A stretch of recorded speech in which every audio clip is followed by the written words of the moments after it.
Hello students, science campus online classes में आपका स्वागत है। स्टूडेंट्स, कक्षा 10 की विज्ञान का चैप्टर नंबर 4 पढ़ रहे थे अपन, प्रतिरक्षा एवं रक्त समूह।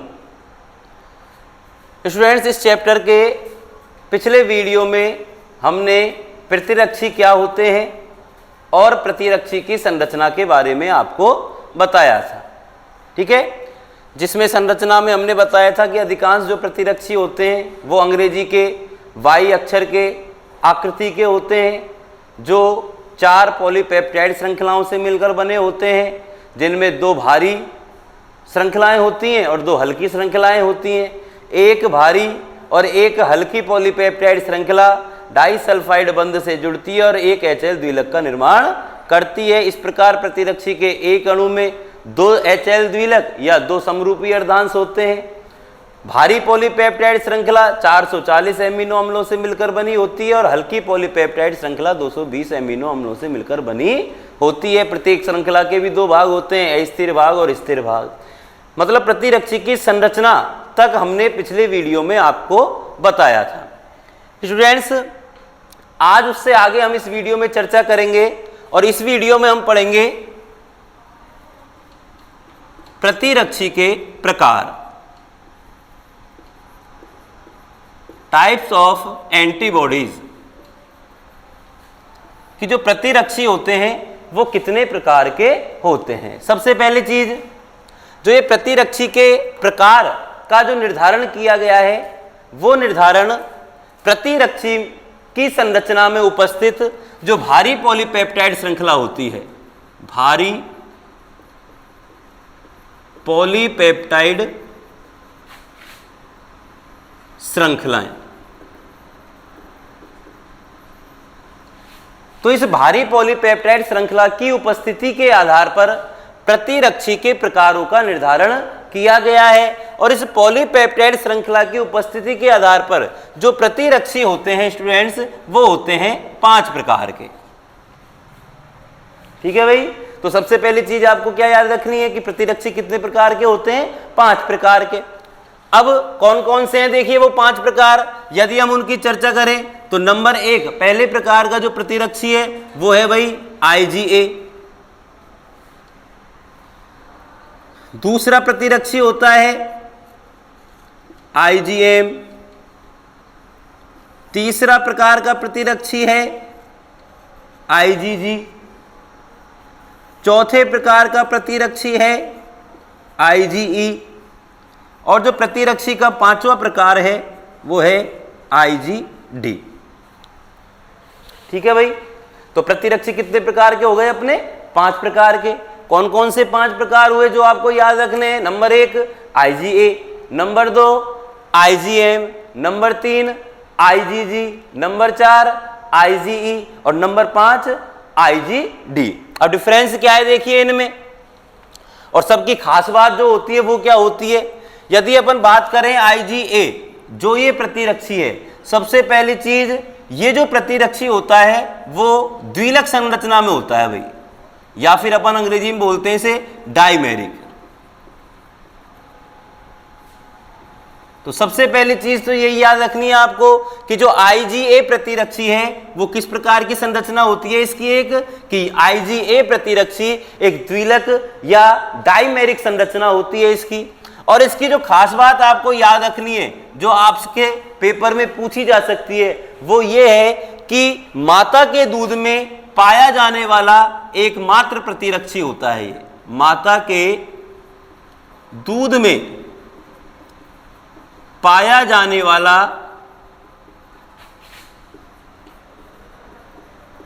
एकमात्र प्रतिरक्षी।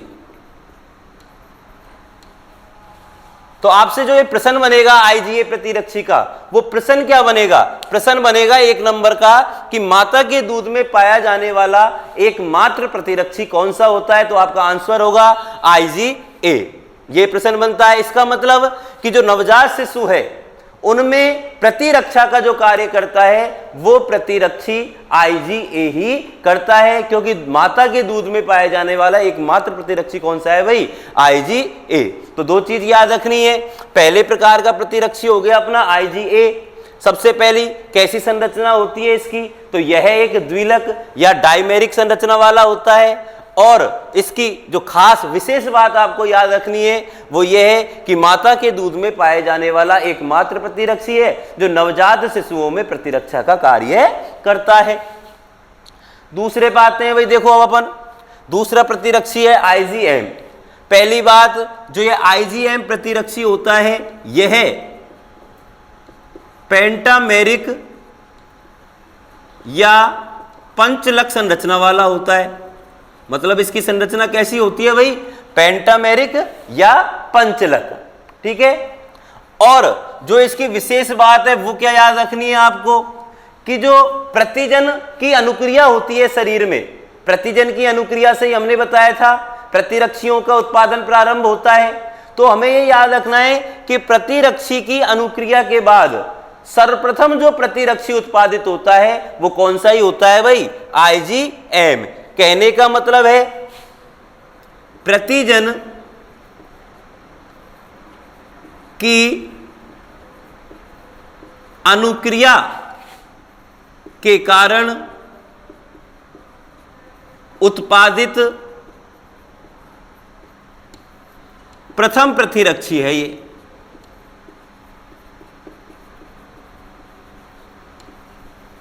प्रश्न आपके बनेगा कि प्रतिजन की अनुक्रिया के कारण उत्पादित प्रथम प्रकार का प्रतिरक्षी कौन सा होता है, या प्रतिजन की जब अनुक्रिया होती है शरीर में तो सबसे पहले निर्मित होने वाला प्रतिरक्षी कौन सा है। तो सबसे पहले कौन सा प्रतिरक्षी निर्मित होता है आपको याद रखना है भाई, आईजीएम, जो कि कैसी संरचना वाला है, पेंटामेरिक या पंचलक संरचना वाला होता है।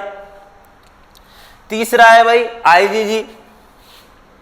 इसकी संरचना की बात करें तो जो ये आईजीजी प्रतिरक्षी है यह एकलक या मोनोमेरिक संरचना वाला होता है। मतलब इसकी संरचना कैसी होती है, एकलक या मोनोमेरिक। अब इसकी कौन कौन सी खास बात याद रखनी है आपको, सबसे पहली कि यह जो प्रतिरक्षी है वो आईजीएम के बाद उत्पादित होने वाला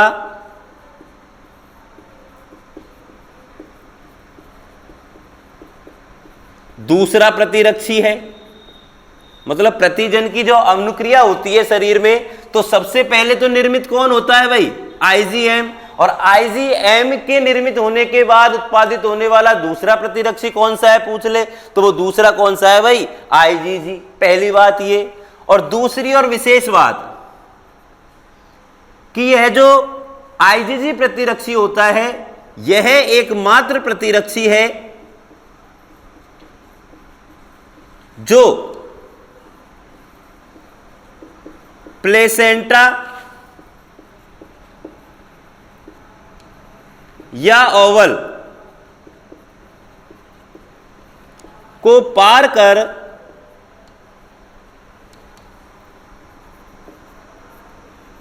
भ्रूण तक पहुंचता है।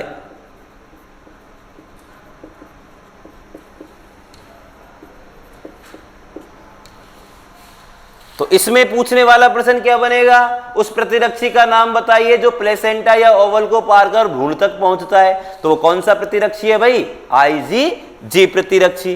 प्लेसेंटा या ओवल का मतलब समझ रहे हो भाई, गर्भाशय, गर्भस्थ स्त्री के अंदर जो गर्भ होता है वो गर्भाशय के अंदर होता है। तो गर्भाशय और जो भ्रूण होता है उसके बीच जो संबंध नली होती है जिसके द्वारा या जिसके माध्यम से ही जो भ्रूण है वो माता के गर्भ से या माता के गर्भाशय से पोषण प्राप्त करता है, उस संरचना को कहते हैं प्लेसेंटा या ओवल।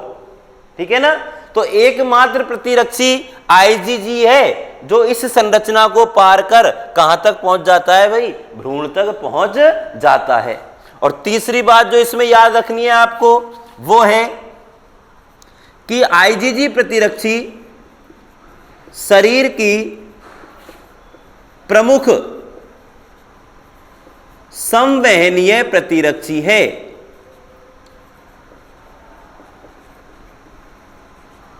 शरीर की प्रमुख संवहनीय प्रतिरक्षी भी कौन सी है भाई, आईजीजी। संवहनीय प्रतिरक्षी मतलब यह संवहन का कार्य करने वाले जो तरल हैं, जैसे रक्त एवं लसिका, इनके अंदर पाई जाती है या इनके अंदर क्रिया करती है। ठीक है ना।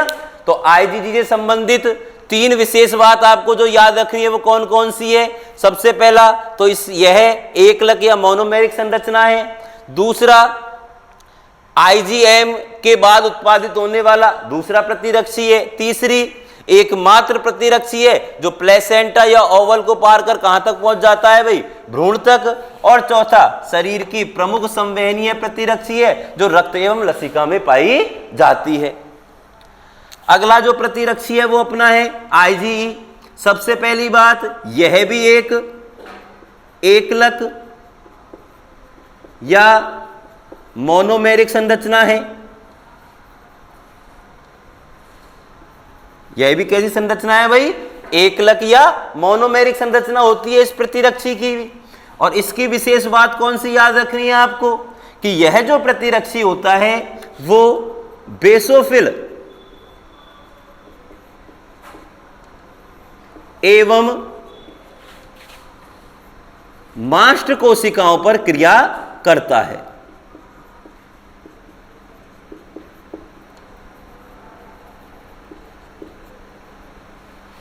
किन पर क्रिया करता है भाई यह प्रतिरक्षी? बेसोफिल एवं मास्ट कोशिकाओं पर। जो ये बेसोफिल कोशिकाएं होती हैं ये एक प्रकार की WBC होती हैं और प्रतिरक्षा से ही संबंधित होती है। इनका भी संबंध किससे होता है? बेसोफिल और मास्ट कोशिकाओं का प्रतिरक्षा के कार्य से ही। प्रतिरक्षा के किस कार्य से होता है? तो जब शरीर में एलर्जी, जिसे अपन प्रत्युर्जता भी कहते हैं, तो एलर्जी की स्थिति में यही कोशिकाएं एलर्जी से प्रतिरक्षा का कार्य करती हैं। तो जो ये आईजीई प्रतिरक्षी है ये इन्हीं कोशिकाओं पर क्रिया करता है। और इसके अलावा हमने अभी अभी बताया था कि एलर्जी की जो क्रियाएं होती हैं, एलर्जी से जो प्रतिरक्षा की जाती है उसमें भी हिस्सा लेती है। एलर्जी की क्रियाओं में क्या लेती है भाई? हिस्सा लेती है। तो प्रश्न आपसे पूछ ले, बेसोफिल और मास्ट कोशिकाओं पर क्रिया करने वाला प्रतिरक्षी कौन सा है? तो कौन सा प्रतिरक्षी है? आईजी। या फिर एलर्जी और की क्रियाओं में हिस्सा लेने वाला प्रतिरक्षी कौन सा है? तो वो प्रतिरक्षी भी कौन सा है भाई? आईजीई। तो आईजीई के बारे में जो विशेष बात याद रखनी है, सबसे पहले यह भी कैसी संरचना है? एकलक या मोनोमेरिक। दूसरी, कौन सी कोशिकाओं पर क्रिया करता है? बेसोफिल एवं मास्ट कोशिकाओं पर। तीसरा, इनकी क्रिया किससे संबंधित होती है? तो एलर्जी या प्रत्युर्जता की क्रियाओं में भी हिस्सा लेती है। और लास्ट आता है भाई इसमें अपना आई। अब इसकी यदि अपन संरचना की बात करें तो यह जो प्रतिरक्षी है वो भी एकलक या मोनोमेरिक संरचना वाली है। मतलब इसकी संरचना भी कैसी होती है? एकलक या मोनोमेरिक। और जो ये आईजीडी प्रतिरक्षी होता है, यह प्रतिरक्षी जो बी लसिका कोशिकाएं होती हैं, बीटा जो कोशिकाएं होती हैं, इन बी कोशिकाओं को उत्तेजित कर सक्रिय बनाए रखता है। तो ये लास्ट प्रतिरक्षी हो गया जिसके बारे में तो विशेष बात कौन सी याद रखनी है आपको? नंबर 1, जो ये आईजीडी प्रतिरक्षी है यह एकलक या मोनोमेरिक संरचना वाली है। और दूसरी चीज, करता क्या है ये? तो जो अपनी बी लसिका कोशिकाएं या बीटा कोशिकाएं जो होती हैं उनको उत्तेजित कर सक्रिय बनाए रखने का कार्य करता है। तो स्टूडेंट्स, ये बात हुई अपनी प्रतिरक्षी के ही टॉपिक में। आगे प्रतिरक्षी के प्रकार के टाइप्स ऑफ एंटीबॉडीज याद रखना है। प्रतिरक्षी के जो ये प्रकार हैं इनका निर्धारण किस प्रकार किया गया है? इनका निर्धारण किया गया है इनमें उपस्थित भारी पॉलीपेप्टाइड श्रृंखलाओं के आधार पर।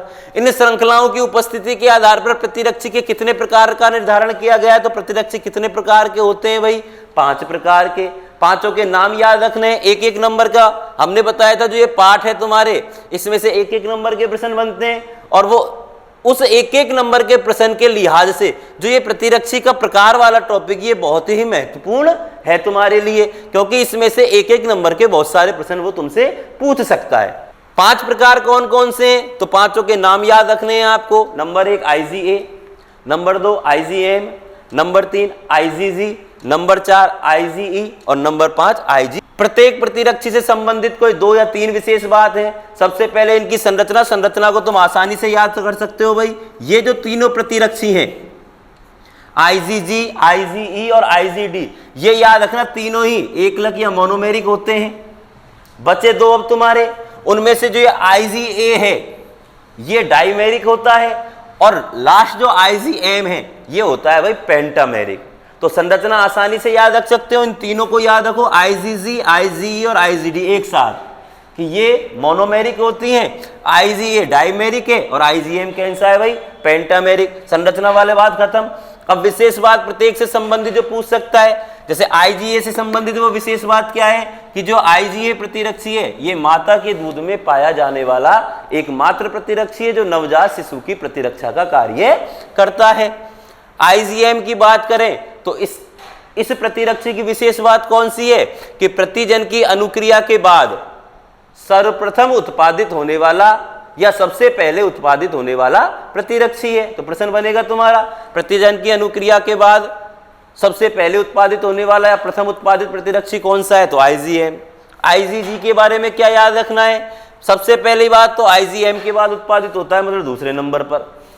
दूसरी बात, एकमात्र प्रतिरक्षी है जो प्लेसेंटा या ओवल को पार करके भ्रूण तक पहुंचता है। और तीसरी बात, शरीर की प्रमुख संवहनीय प्रतिरक्षी है जो रक्त और लसिका में क्रियाशील रहती है। IgE के बारे में क्या याद रखनी है विशेष बात? बेसोफिल और मास्ट कोशिकाओं पर क्रिया करता है। इन कोशिकाओं या इन कोशिकाओं की अपन बात करें बेसोफिल और मास्ट कोशिकाओं की, तो ये एलर्जी या प्रत्युर्जता की क्रियाओं से प्रतिरक्षा करती हैं। तो अपन कह सकते हैं कि जो ये प्रतिरक्षी है IgE वो एलर्जी और प्रत्युर्जता की क्रियाओं में भी हिस्सा लेती हैं। और लास्ट जो IgD है इसके बारे में आपको याद रखना है कि यह जो प्रतिरक्षी है वो बी कोशिकाओं को उत्तेजित कर सक्रिय बनाता है। ठीक है स्टूडेंट्स, तो ये बात हुई यहाँ आपकी प्रतिरक्षियों के प्रकार की। स्टूडेंट्स यहाँ आके आपके पाठ का एक हिस्सा खत्म हो जाता है। एक चीज और रह गई भी इसमें प्रतिरक्षी से संबंधित थी, वो और देख लेते हैं अपन। अब जब अपन प्रतिरक्षी के प्रकार पढ़ रहे थे तो हमने एक चीज बताई थी आपको कि जो ये प्रतिरक्षी के प्रकारों का निर्धारण किया गया है, यह निर्धारण इनमें उपस्थित भारी पॉलीपेप्टाइड श्रृंखला के आधार पर किया गया है। यदि आपसे ये पूछ ले कौन से प्रतिरक्षी में कौन सी पॉलीपेप्टाइड श्रृंखला उपस्थित हो, तो आपको ये याद रखना है, बिल्कुल आसानी से याद होने वाली चीज है भाई ये आपके। यहां अपन ने एक टेबल बनाई है, देखिए टेबल के एक हिस्से में अपन प्रतिरक्षी का नाम लिखेंगे और दूसरे हिस्से में लिखेंगे उस भारी पॉलीपेप्टाइड श्रृंखला का नाम जो उस प्रतिरक्षी के अंदर उपस्थित होती है। देखिए सबसे पहले अपन पांचों की पांचों प्रतिरक्षी आपके सामने लिख रहे हैं टेबल में, जो हमने अभी आपको बताई थी, IgA, IgM, IgG, IgE और Ig। अब कौन से प्रतिरक्षी में कौन सी भारी पॉलीपेप्टाइड श्रृंखला उपस्थित होती है इसकी बात करेंगे हम। तो देखिए जो IgA प्रतिरक्षी है इसमें जो भारी पॉलीपेप्टाइड श्रृंखला उपस्थित होती है वो है एल्फा। कौन सी भारी पॉलीपेप्टाइड श्रृंखला उपस्थित होती है भाई? एल्फा। IgM जो है इसमें उपस्थित भारी पॉलीपेप्टाइड श्रृंखला है भाई म्यू। IgG की बात करें तो इसमें जो भारी पॉलीपेप्टाइड श्रृंखला उपस्थित होती है वो है भाई गामा। IgE इसमें जो भारी पॉलीपेप्टाइड श्रृंखला उपस्थित होती है वो है एप्सिलॉन। और IgD इसमें जो भारी पॉलीपेप्टाइड श्रृंखला उपस्थित होती है वो है भाई डेल्टा। तो देखिए जो प्रतिरक्षी के प्रकार हैं उनके अक्षर से ही आप उनमें उपस्थित भारी पॉलीपेप्टाइड जो श्रृंखला है उसका नाम याद रख सकते हैं। जैसे A से क्या बनेगा? एल्फा, गलती नहीं हो सकती। M से म्यू, G से गामा, E से एप्सिलॉन और D से डेल्टा। तो जो ये हमने बताया था ना, इनकी उपस्थिति के आधार पर ही इनका निर्धारण किया गया है। तो एल्फा पॉलीपेप्टाइड श्रृंखला थी इसलिए इस प्रतिरक्षी का नाम क्या रख दिया? Ig। म्यू भारी पॉलीपेप्टाइड श्रृंखला थी उपस्थित तो इसका रख दिया IgM। इसमें गामा थी तो इसका रख दिया IgG। इसमें एप्सिलॉन इसलिए इसका रख दिया IgE। इसमें डेल्टा इसलिए इसका नाम रख दिया IgD। तो ये स्टूडेंट अपनी हुई प्रतिरक्षी के प्रकार और उन प्रतिरक्षी के प्रकारों में उपस्थित भारी पॉलीपेप्टाइड श्रृंखलाएं। यहां तुम्हारे पाठ का एक हिस्सा खत्म हो गया भाई प्रतिरक्षा वाला। प्रतिरक्षा जिसके अंदर अपन ने प्रतिरक्षा किसे कहते हैं, प्रतिरक्षा की विभिन्न विधियां कौन कौन सी हैं, प्रतिजन क्या होते हैं, प्रतिरक्षी क्या होते हैं, प्रतिरक्षी की संरचना, प्रतिरक्षी के प्रकार। ये वाला हिस्सा खत्म हो गया। अब इसमें पढ़ेंगे स्टूडेंट्स अपन रक्त समूहों के बारे में। तो रक्त समूहों के बारे में पढ़े अपन, उससे पहले सबसे चर्चा करते हैं अपन रक्त के बारे में। तो देखिए रक्त क्या है? रक्त हमारे अंदर उपस्थित एक संयोजी ऊतक का प्रकार है, गहरे लाल रंग का होता है और प्रकृति देखें इसकी तो गाढ़ा और तरल, मतलब एक मिक्स प्रकार का होता है। तो अपन कह सकते हैं रक्त क्या है कि रक्त गहरे लाल रंग का गाढ़ा तरल संयोजी ऊतक है। संयोजी ऊतक का प्रकार है जो गहरे लाल रंग का गाढ़ा तरल होता है। और शरीर के अंदर चूंकि अपने अंदर बंद प्रकार का परिसंचरण तंत्र पाया जाता है, तो ये अपने शरीर में किस में प्रवाहित होता है भाई? रक्त वाहिनियों में प्रवाहित होता है। और करता क्या है? करता है भाई ये हमारे शरीर में विभिन्न खाद्य पदार्थों, विभिन्न गैसों, उत्सर्जी पदार्थों, हार्मोनों, ये जो पदार्थ हैं इन्हें एक स्थान से दूसरे स्थान तक लाने व ले जाने का कार्य करता है। या फिर एक शब्द में कह सकते हैं कि रक्त अपने अंदर विभिन्न पदार्थों का संवहन करता है। ठीक है। अब यहां अपन देखें यदि रक्त के संगठन के बारे में कि ये किससे मिलकर बना होता है, तो जो रक्त का संगठन होता है भाई, मुख्य रूप से रक्त को दो भागों में बांटा जा सकता है। कौन कौन से दो भाग नाम याद रखो। इसमें पहला भाग है प्लाज्मा और दूसरा भाग है भाई रक्त कणिकाएं। किसकी बात कर रहे हैं भाई यहाँ पर? रक्त के संगठन की। संगठन के बारे में क्या बताया हमने कि रक्त को मुख्य रूप से कितने भागों में बांटा जा सकता है? दो भागों में। कौन कौन से हैं वो दो भाग? नंबर 1 प्लाज्मा और नंबर 2 रक्त कणिकाएं। अब इसके देखो पहले भाग की बात करते हैं यहाँ अपन प्लाज्मा की। तो प्लाज्मा जो है उसके बारे में आपको बता दें अपन, जो आपको याद रखना है कि प्लाज्मा जो है वो रक्त का निर्जीव तरल माध्यम है। निर्जीव तरल माध्यम मतलब रक्त का निर्जीव तरल माध्यम को ही क्या कहते हैं अपन? प्लाज्मा कहते हैं। या रक्त का निर्जीव तरल माध्यम ही क्या कहलाता है? प्लाज्मा कहलाता है। और जो ये प्लाज्मा है यह करता क्या है? तो आंतों में जो पोषक पदार्थ अवशोषित होते हैं, आंतों में या आंतों द्वारा अवशोषित जो पोषक पदार्थ हैं, इन पोषक पदार्थों को शरीर की विभिन्न कोशिकाओं या शरीर के विभिन्न भागों तक पहुंचाने का कार्य करता है। याद रखनी है आपको प्लाज्मा के बारे में। प्लाज्मा क्या है?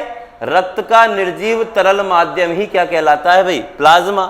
करता क्या है प्लाज्मा? तो आंतों में जो अवशोषित होते हैं, आंतों द्वारा जो पोषक पदार्थ अवशोषित होते हैं, उन पोषक पदार्थों को शरीर के विभिन्न भागों में पहुंचाने का कार्य करता है। ठीक है। अब इसमें आते हैं भाई अपन रक्त के दूसरे भाग पर, जो है रक्त कणिकाएं। अब रक्त कणिकाएं की बात करें तो ये रक्त का सजीव ठोस भाग है। सजीव होती हैं और रक्त के कैसे भाग? गाढ़े या ठोस भाग का निर्माण करती हैं। रक्त कणिकाएं जो हैं, तो रक्त में रक्त कणिकाओं की बात करें तो रक्त में रक्त कणिकाओं के प्रकार होते हैं भाई 3, मतलब 3 प्रकार की रक्त कणिकाएं पाई जाती हैं।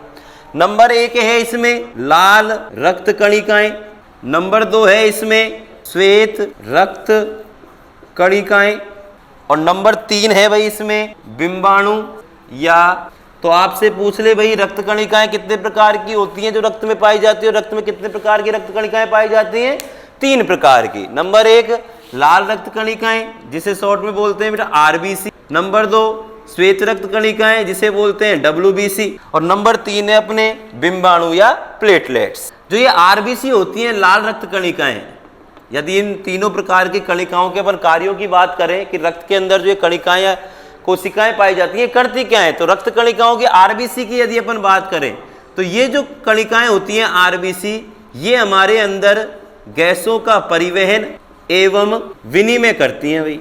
वायुमंडल से ऑक्सीजन ग्रहण करते हैं, ऑक्सीजन फेफड़ों में जाती है, फेफड़ों से शरीर की प्रत्येक कोशिका तक जाती है, प्रत्येक कोशिका से CO2 ग्रहण की जाती है, CO2 को फेफड़ों में छोड़ा जाता है और फेफड़ों से फिर उसे शरीर के बाहर या वायुमंडल में निकाल दिया जाता है। तो जो ये परिवहन और विनिमय का कार्य होता है गैसों का अपने अंदर, यह कार्य किसके द्वारा ही किया जाता है भाई? लाल रक्त कणिकाओं या आरबीसी के द्वारा ही किया जाता है। ठीक है। तो पूछ लिया जाए रक्त में कौन से प्रकार की कणिकाएं जो गैसों का परिवहन में विनिमय करती है, तो आपको क्या याद रखना है, लाल रक्त कणिकाएं या आरबीसी। दूसरी बात करते हैं भाई अपन श्वेत रक्त कणिकाएं या डब्ल्यूबीसी की, कि ये अंदर अंदर क्या करती है। तो पाठ के प्रारंभ में ही हमने बताया था कि डब्ल्यूबीसी कोशिकाएं ही हमारे शरीर के प्रतिरक्षा तंत्र का निर्माण करती है। प्रतिरक्षा तंत्र का मतलब ये तंत्र हमारे अंदर प्रवेश करने वाले जो रोगकारक सूक्ष्मजीव है उन्हें नष्ट करके शरीर की रोगों से रक्षा करती हैं। तो डब्ल्यूबीसी का कार्य क्या हो जाएगा भाई, कि जो डब्ल्यूबीसी होती है ये शरीर की विभिन्न रोगों से क्या करती हैं, रक्षा कर, या हमारे शरीर के प्रतिरक्षा तंत्र का निर्माण करती है, शरीर की रोगाणुओं से रक्षा करती है, शरीर में प्रवेश करने वाले जो हानिकारक सूक्ष्मजीव है उन्हें नष्ट करने का या उनका उन्मूलन करने का कार्य करती है। उसके बाद है बिंबाणु या प्लेटलेट्स, कि ये जो तीसरे प्रकार की रक्त कणिकाएं हैं ये हमारे अंदर क्या करती हैं। तो कभी कभी अपन देखते हैं भाई चोट लग जाती है शरीर के किसी भी भाग पर, तो उस चोट लगे हुए भाग से रक्त बहने लगता है, लेकिन कुछ समय हम देखते हैं कि जो बहता हुआ रक्त है, जहां कट लगा है, यहां चोट लगी है, जहां से रक्त निकल रहा है, कुछ समय बाद वहां रक्त का थक्का बन जाता है जिससे बहता हुआ रक्त रुक जाता है। मतलब रक्त के बहने की, बाहर निकलने की जो प्रक्रिया है वो क्या हो जाती है, बंद हो जाती है, अनावश्यक रक्त शरीर से बाहर नहीं निकल पाता है। तो उसका जो कार्य किया जाता है, जो वो थक्का बनता है, उस थक्का बनाने का कार्य बिंबाणु या प्लेटलेट्स जो कणिकाएं होती है इनके द्वारा ही किया जाता है। तो इसका कार्य क्या हो जाएगा भाई, रक्त का थक्का बनाकर रक्त को बहने से रोकती है। ठीक है, तो ये हो गया यहां भाई अपना रक्त क्या है, रक्त का संगठन और रक्त के जो संघटक हैं या रक्त के जो अवयव हैं या घटक हैं उनके द्वारा किए जाने वाले कार्य। तो क्या है रक्त, रक्त गहरे लाल रंग का गाढ़ा तरल संयोजी ऊतक है जो रक्त वाहिनियों में बहता है और हमारे शरीर में विभिन्न पोषक पदार्थों, हार्मोनों, उत्सर्जी पदार्थों, गैसों का संवहन करता है या एक स्थान से दूसरे स्थान तक लाने व ले जाने का कार्य करता है। रक्त के यदि अपन संगठन की बात करें तो जो रक्त है, रक्त के संगठन में मुख्य रूप से इसके दो घटक होते हैं, नंबर 1 प्लाज्मा और नंबर 2 रक्त कणिकाएं। प्लाज्मा क्या है, तो रक्त के निर्जीव तरल माध्यम को ही क्या कहते हैं, प्लाज्मा कहते हैं। प्लाज्मा का कार्य क्या है, तो आंतों द्वारा अवशोषित पोषक पदार्थों को शरीर के विभिन्न भागों में पहुंचाने का कार्य करता है। नंबर 2 रक्त कणिकाएं, जो रक्त कणिकाएं हैं वो रक्त का सजीव ठोस भाग बनाती हैं, 3 प्रकार की होती हैं। नंबर 1 लाल रक्त कणिकाएं या आरबीसी, जो करती क्या है, हमारे शरीर में गैसों का परिवहन एवं विनिमय करती हैं। नंबर 2 श्वेत रक्त कणिकाएं या डब्ल्यूबीसी, ये क्या करती हैं, शरीर के प्रतिरक्षा तंत्र का निर्माण करती हैं, मतलब शरीर की विभिन्न रोगों से रक्षा करती हैं। और नंबर 3 बिंबाणु या प्लेटलेट्स, ये रक्त स्राव वाले स्थान पर रक्त का थक्का बनाकर रक्त को बहने से रोकती है। तो स्टूडेंट्स ये हुआ इसमें अपने रक्त और रक्त का संगठन। स्टूडेंट्स इसके आगे हम पढ़ेंगे रक्त के वर्गीकरण के बारे में, कि किसने रक्त का विभिन्न समूहों में वर्गीकरण किया था, वो वर्गीकरण किस आधार पर किया गया था। इसकी चर्चा करेंगे स्टूडेंट्स हम अगले वीडियो।